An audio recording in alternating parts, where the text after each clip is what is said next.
Hello and welcome back to Dukascopy TV. I'm joined in the studio by Abe Rawat from ClearVision to discuss the importance of managing your money. Abe, thank you very much for coming in today. Thank you for having me on the show, Monica. You're very welcome.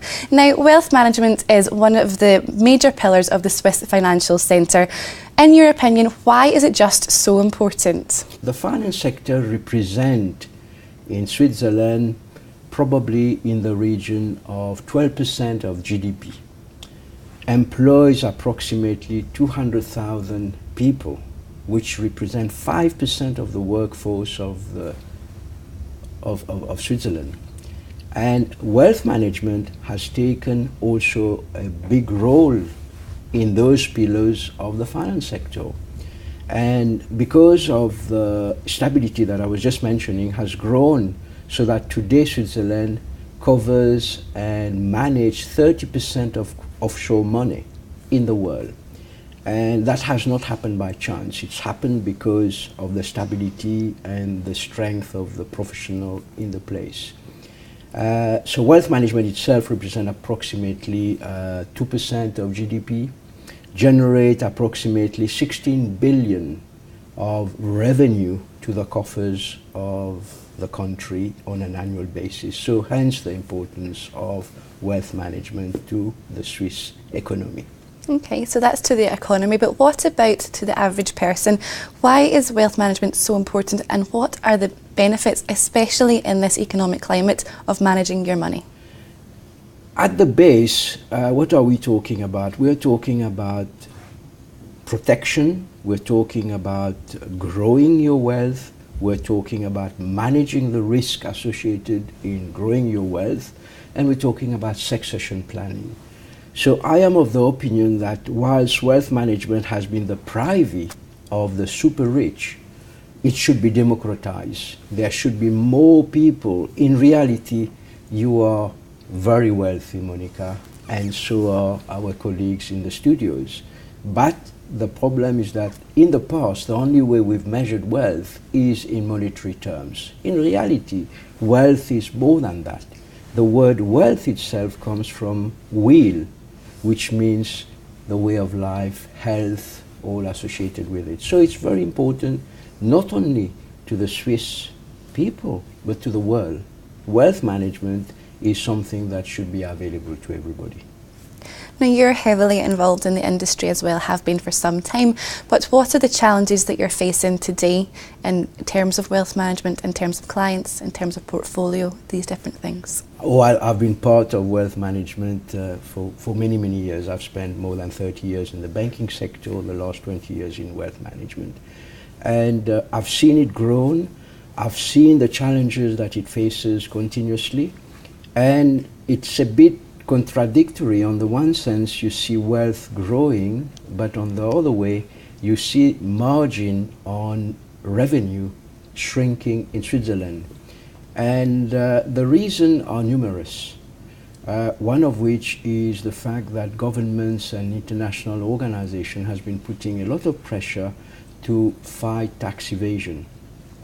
And people have become themselves more aware and more compliant. So at the end of the day, in the past, where we were relying on cross-border money, now we are going to be working more on the value proposition, which is to create performance on those wealth.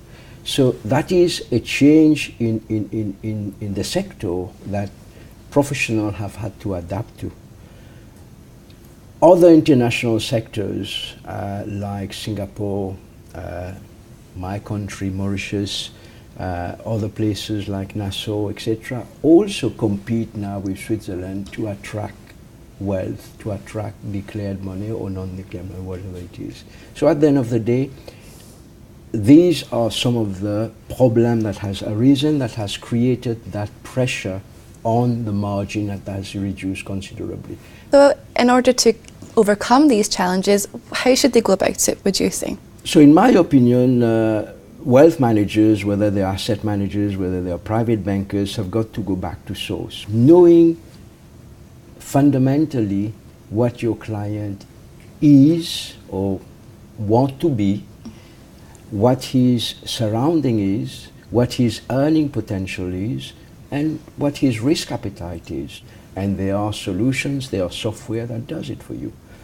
Then the next step is transparency and communication. I think one of the problems that wealth managers have had during the crisis was not communicating before and not communicating after the crisis and during the crisis, of course. Then clients are looking for what? They are looking to understand that you manage the risk on their behalf correctly on a proactive basis. And finally, they want performance. If they pay you, then it's to add alpha. Otherwise, they might as well buy an index and sleep on it. Very, very true. Obviously, every individual wants to feel important and see their money working for them. Now, Abe, thank you very much for your insights today. Before we finish, we're going to bring you on to our Dukascopy question. Now, the Dukascopy question is where we ask our guests, if you had $1 million US, I know, and you had to invest it for 1 year, where would you decide to place the money? Now, if we look at the boards behind us, we have some options. We have real estate, equity, bonds, gold, cash, and oil. So, Abe, where would you choose to put your money? In the present context for the next year, I would go for real estate in London. Real estate in London, okay. So could you tell us why? What's your reasons for this? Two reasons. I think one is it's well priced. As you know, it's been stagnant for many, many years if it has not fallen. And also I believe that sterling itself is underpriced. I mean, we're talking on the basis of the choice between Switzerland and the UK. So I think there's a double whammy potential there. A double whammy potential. Excellent. We heard it here first. Thank you very much, Abe, for your time today. Thank you for having me. Thank you. Well, that's all we've got time for at the moment. Don't forget there's many more exclusive interviews on the Dukascopy website, so please do click back. Goodbye for now.